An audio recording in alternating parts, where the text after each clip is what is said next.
ये हम एक नए चैप्टर की शुरुआत करते हैं जिसका नाम क्या है, इलेक्ट्रोकेमिस्ट्री है। देखिए, इलेक्ट्रोकेमिस्ट्री आपका बहुत ही बड़ा चैप्टर है। आप तो ये पहली बात अच्छे से समझ लीजिएगा। और इलेक्ट्रोकेमिस्ट्री बहुत ही आसान भी चैप्टर है। ये ऐसा चैप्टर होता है जो बड़े होने की वजह से इसके दो पार्ट में स्टडी किया जाता है, एक इलेक्ट्रोकेमिस्ट्री फर्स्ट और एक इलेक्ट्रोकेमिस्ट्री सेकेंड। मैं फिर से बोल रहा हूँ, इलेक्ट्रोकेमिस्ट्री को जब स्टडी करना होता है, एक्चुअली ये चैप्टर क्या है, थोड़ा सा लॉन्ग है। आसानी से ये चैप्टर हमारे मन में आ जाए, आसानी से ये चैप्टर क्लियर हो जाए, इसलिए हम इसके दो पार्ट बना देते हैं, एक इलेक्ट्रोकेमिस्ट्री फर्स्ट है और एक इलेक्ट्रोकेमिस्ट्री सेकेंड है। पर हमें क्या करना है, इन दोनों को पढ़ना है, इलेक्ट्रोकेमिस्ट्री को पूरा पढ़ना है। अगर आप इसके नाम से कुछ वाकिफ होना चाहते हैं कि आखिरकार क्या है, स्पेशली इसमें देखो तो यहाँ इलेक्ट्रो का मतलब क्या होता है, सिंपल सी बात है। यहाँ इलेक्ट्रो का मतलब होता है इलेक्ट्रिक एनर्जी से, वैद्युत ऊर्जा से। इसे आप हिंदी में क्या बोलते हैं, वैद्युत ऊर्जा कहते हैं। और उसी जगह पे केमिस्ट्री के मतलब यहाँ केमिस्ट्री कहने का मतलब है यहाँ पे एक केमिकल एनर्जी की बात किया जाएगा। केमिकल एनर्जी का मतलब होगा जिसे हम रासायनिक ऊर्जा कहते हैं। तो आपसे अगर कोई इलेक्ट्रोकेमिस्ट्री की बात कहता है कि आखिर इलेक्ट्रोकेमिस्ट्री है क्या, तो आपको यही कहना है, ये हमारी केमिस्ट्री की एक ऐसी ब्रांच है जिसमें हम सभी लोग इलेक्ट्रिक एनर्जी और केमिकल एनर्जी के बीच में रिलेशन को देखते हैं। हम इनके बारे में समझते हैं कि आखिरकार इलेक्ट्रिक एनर्जी और केमिकल एनर्जी में रिलेशन होता क्या है। ये तो थोड़ा सा इंट्रोडक्शन हुआ चैप्टर का। अब हम शुरुआत करते हैं इस चैप्टर की।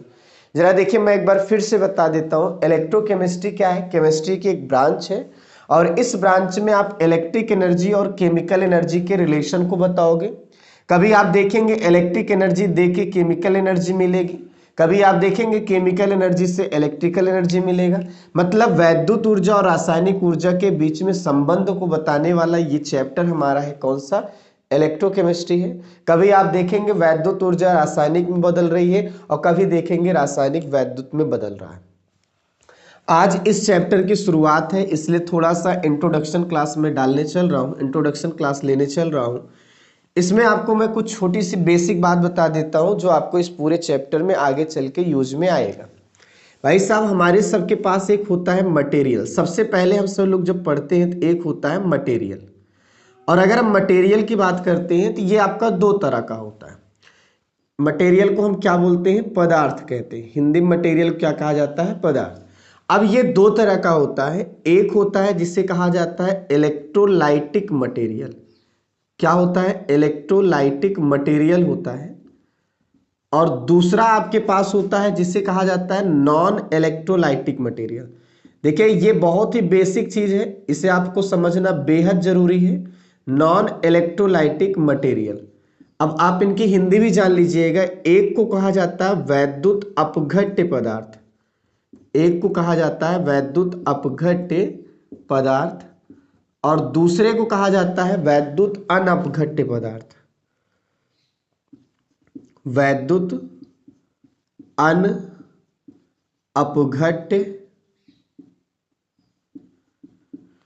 पदार्थ। तो हमारे पास दो तरह के मटेरियल हुए, एक आपका वैद्युत अपघट्य है और एक है वैद्युत अनअपघट्य है। मतलब एक इलेक्ट्रोलाइटिक है और एक कैसा है, नॉन इलेक्ट्रोलाइटिक। अब मन में आता है कि इसको बांटा क्यों इस तरीके से गया है, तो आपको मैं एक बात बता रहा हूं, जब आप प्रैक्टिकल लैब में जाएंगे, जैसा जैसा मैं कह रहा हूं वैसे वैसे आप करिए। जब आप प्रैक्टिकल लैब में जाएंगे, देखेंगे वहां पे आपको ग्लूकोज मिलेगा। ग्लूकोज का फॉर्मूला होगा C6H12O6, ये फॉर्मूला है ग्लूकोज का, समझिएगा। दूसरी चीज आप वहीं पे देखेंगे चीनी मिलेगा, C12H22O11, ये शुगर का फॉर्मूला है। अब बात को समझते जाइएगा। आपको अगर वही लैब में देखेंगे तो यूरिया भी मिलेगा, यूरिया का फॉर्मूला है NH2CONH2, जिसे हम कहेंगे यूरिया। ठीक है, देखिए आप जब लैब में जाएंगे तो आपको लैब में ये सारे केमिकल्स मिलेंगे, आप थोड़ा थोड़ा करके उन केमिकल्स को ले लो। यही नहीं, आप वहां लैब में जाएंगे तो आपको H2SO4 भी मिलेगा, जिसे हम सल्फ्यूरिक एसिड भी कहते हैं, तो ये भी आपको केमिकल मिलेगा। दूसरी चीज आप देखिए, कास्टिक सोडा NaOH भी आपको मिलेगा, एक टाइप का ये बेस है। ये कास्टिक सोडा ये भी मिलेगा, और सारे भी केमिकल्स मिलेंगे। नाम और ले लीजिए, जैसे मान लीजिए आपको यहाँ साल्ट, सबसे फेमस तो केमिकल आपके पास है नमक है, ये भी आपको मिलेगा। मतलब मेरे कहने का है जब हम लैब में जाएंगे तो लैब में हम सभी लोगों को ऐसे ही कुछ केमिकल्स को सर्च करना है। आप केमिकल्स को इकट्ठा कर लीजिएगा, अगर आप बेंच पे रख रहे हैं तो आप थोड़ा थोड़ा केमिकल ले लीजिएगा और आप उनको बेंच पे सजा लीजिए। बात समझ पाए? दूसरा काम क्या करना है समझिए आप, दूसरा काम क्या है कि आप टेस्ट ट्यूब लेंगे। क्या लेंगे? Test tube. आपके यहाँ लैब में रहेगा, टेस्ट ट्यूब रहेगा। आप एक टेस्ट ट्यूब लेंगे, उस टेस्ट ट्यूब में NaCl रहेगा, आप उसमें थोड़ा सा पानी मिला दीजिए, ये काम करना है। दूसरा टेस्ट ट्यूब लीजिएगा, C6H12O6 लीजिए, उसमें पानी मिला के आप ये कर लीजिए। तीसरे में C12H22O11 लीजिए, पानी मिला दीजिए। बात समझिएगा। या आप देख लीजिए यूरिया हमारे पास है, NH2CO NH2 है, आप इसको पानी में मिला दीजिए। ठीक है, ऐसे कहने का मतलब है जो भी हमने केमिकल्स लिया है सबका जल में एक विलयन बना देंगे, यानी सबका जलीय विलयन बना लेंगे। जैसे H2SO4 है, वाटर मिला के जलीय विलयन बनेगा। NaOH है तो यहाँ पर आप देखिए वाटर मिला के आप इसका जलीय विलयन बनाएंगे। कुल मिला के आप बोल सकते हैं एक्वस सॉल्यूशन। आप याद रहे एक्वस सॉल्यूशन यहाँ पे आपको बनाना है। ये भी एक्वस सॉल्यूशन किसका है बोलो? ऑफ NaCl का। अगर लिखने का तरीका देखा जाए तो ये बोला जाता है। अब एक्वस सॉल्यूशन बार बार नहीं लिखा जाएगा, आप C6H12O6 है, ब्रैकेट में AQ लिख दिया गया, समझ लीजिएगा पानी है उसमें। ठीक है, यहाँ पे देखिए C12H22O11 है, AQ मतलब एक्वस है। यहाँ NH2CONH2 है, AQ मतलब एक्वस है।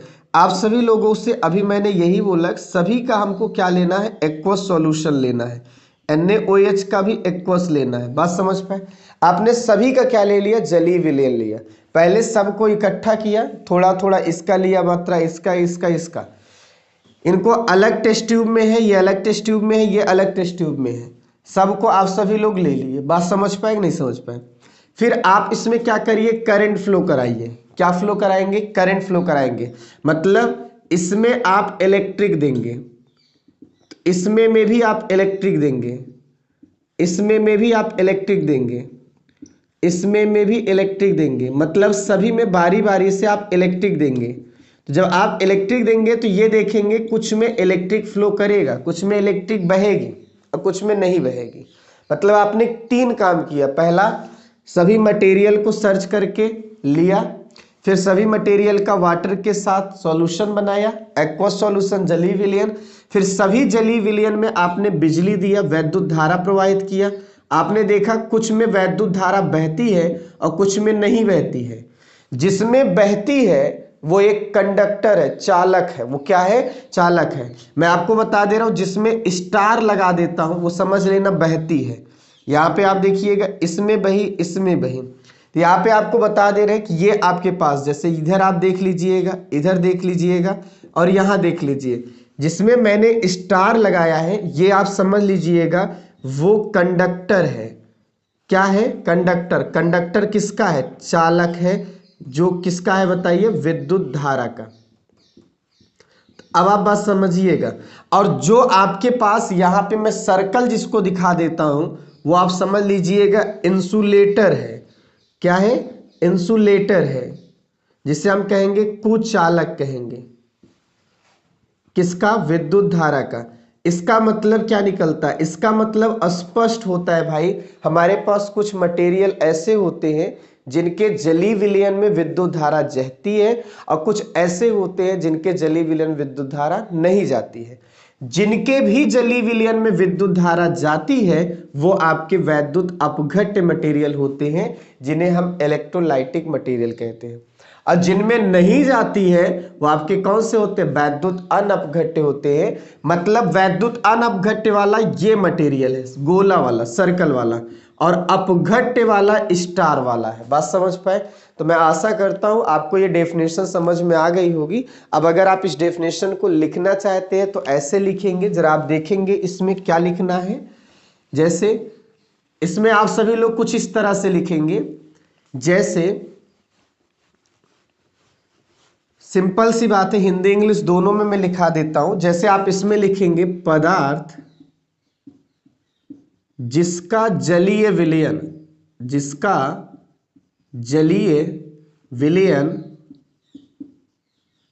विद्युत का कुचालक होगा, विद्युत का कुचालक होगा। क्या कहलाएगा? विद्युत अनअपघट्य कहलाएगा, विद्युत अनअपघट्य पदार्थ कहलाएगा। अब आप बात गौर करिएगा, इस चैप्टर में पहली बात इनको बस यहीं तक समझना है, आगे इनको कहीं यूज नहीं है। जैसे आपने देखा ग्लूकोज था, चीनी था, और आपने देखा यूरिया था। ये सब मटेरियल ऐसे हैं जिनका जलीय विलयन में विद्युत धारा नहीं जाती है। इंग्लिश में क्या बोलेंगे? Material which aqueous phase, which aqueous solution is insulator, क्या होगा? insulator is called non electrolytic material। ये आप ऐसा कहेंगे तो ये अंग्रेजी में लिख उठेगा, बात समझ पाए। और हमारे सबके पास जो मेन है, जिसको इस पूरे चैप्टर में पढ़ना है, क्या होगा भाई बताओ? यही चीज, पदार्थ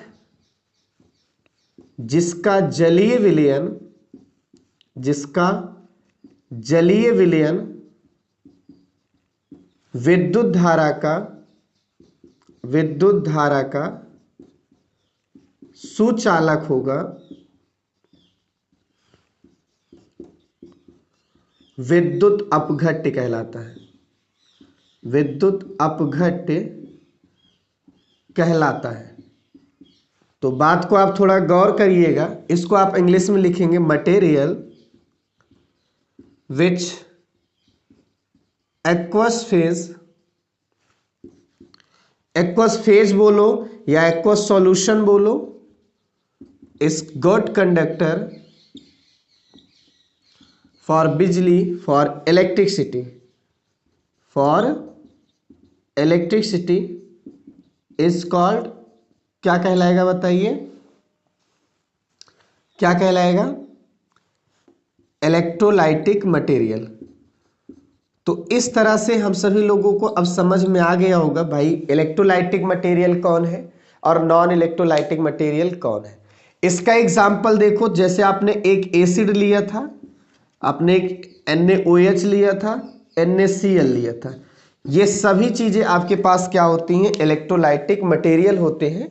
तो मैं आशा करता हूं आपको इलेक्ट्रोलाइटिक और नॉन इलेक्ट्रोलाइटिक का डेफिनेशन समझ में आ गया होगा। अब हम इलेक्ट्रोलाइटिक में और भी डीप में पढ़ते हैं, क्योंकि हमको इस चैप्टर में इन्हीं को समझना है, इन्हीं की एक्टिविटी, इन्हीं के प्रभाव, इन्हीं के अनुभव, इन्हीं के सब कुछ समझना है।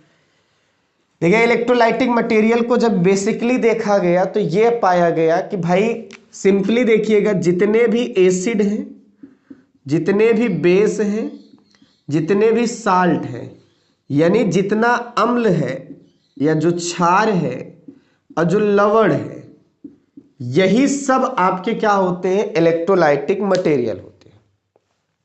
ठीक है, यही सब क्या होते हैं? इलेक्ट्रोलाइटिक मटेरियल होते हैं। अब हम सभी लोग जब इलेक्ट्रोलाइटिक मटेरियल को बहुत ज्यादा गहराई से पढ़े तो ये मुझे पता चलता है कि ये दो तरह के होते हैं। एक होता है स्ट्रॉन्ग इलेक्ट्रोलाइटिक मटेरियल, जिसे हम सभी लोग कहेंगे प्रबल वैद्युत अपघट्य। अच्छा, ये कौन कौन से होते हैं? नाम मैं बता देता हूं।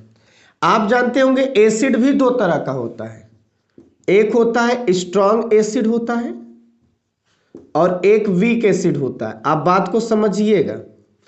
बेस भी दो तरह का है, एक स्ट्रॉन्ग बेस होता है और एक वीक बेस होता है।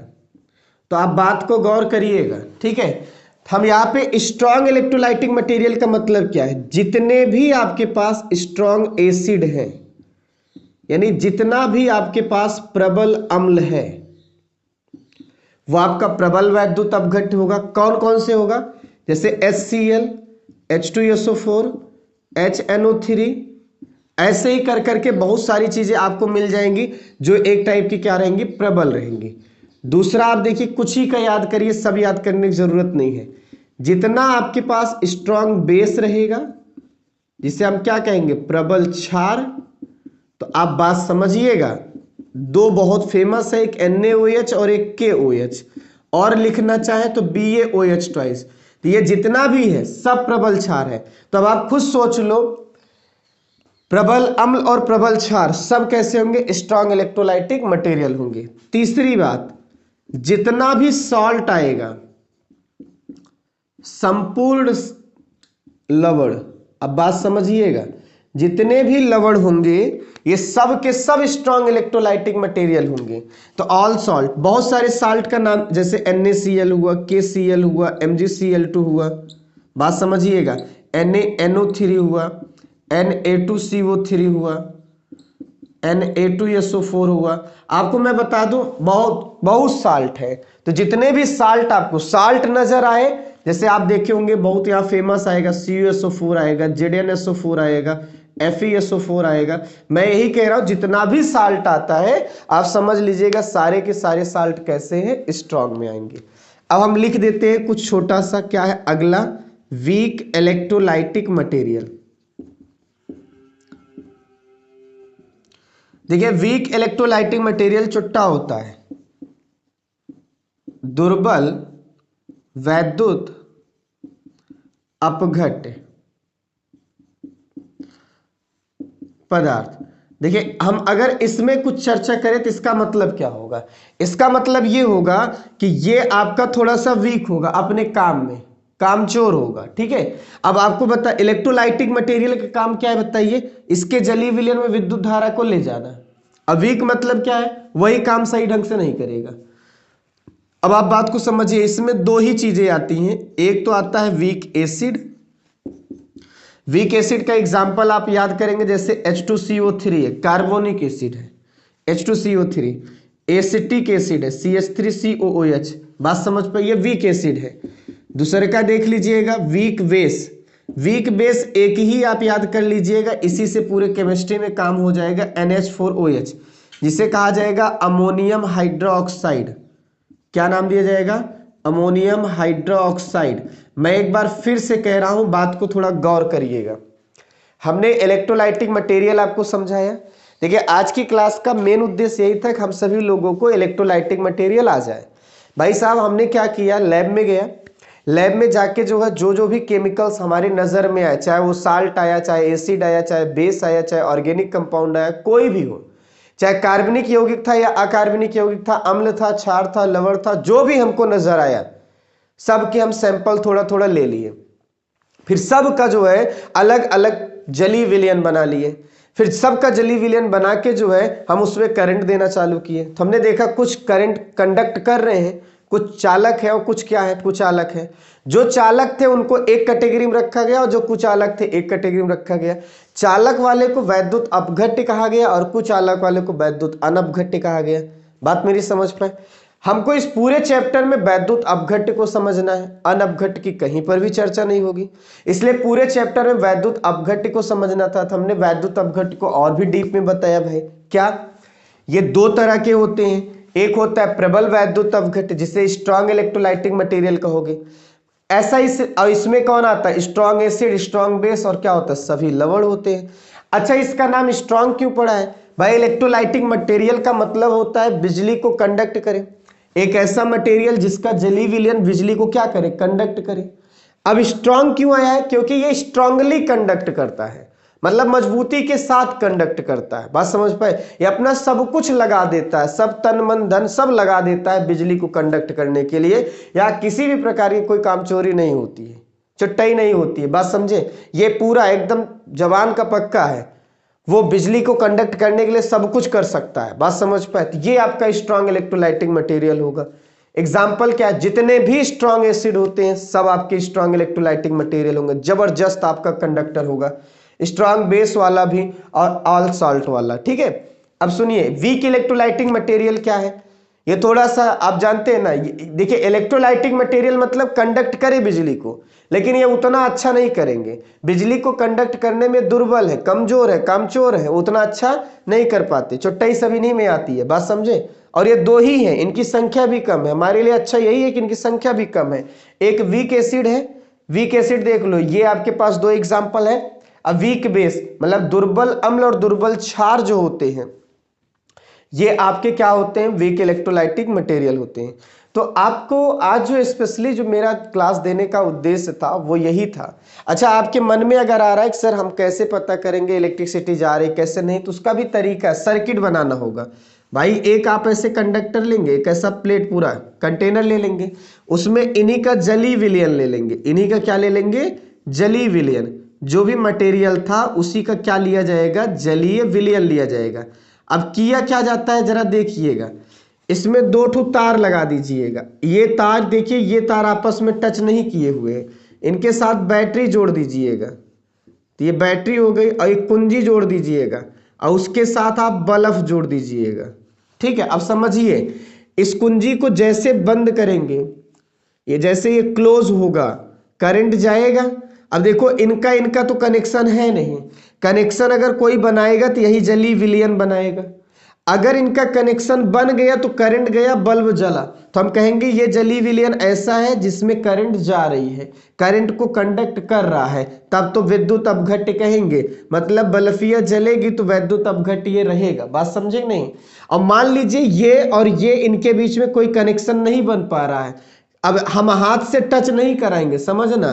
कनेक्शन अगर नहीं बन पा रहा तो हम कहेंगे इसका जली विलयन जो है, इनके बीच में कोई कनेक्शन नहीं बना रहा है, अर्थात ये बिजली यहां से यहां नहीं जा रही है। तो ये जली विलयन ऐसा है जो बिजली को जाने नहीं दे रहा है, इसी वजह से बल्ब नहीं जलेगी। बात समझ पाए।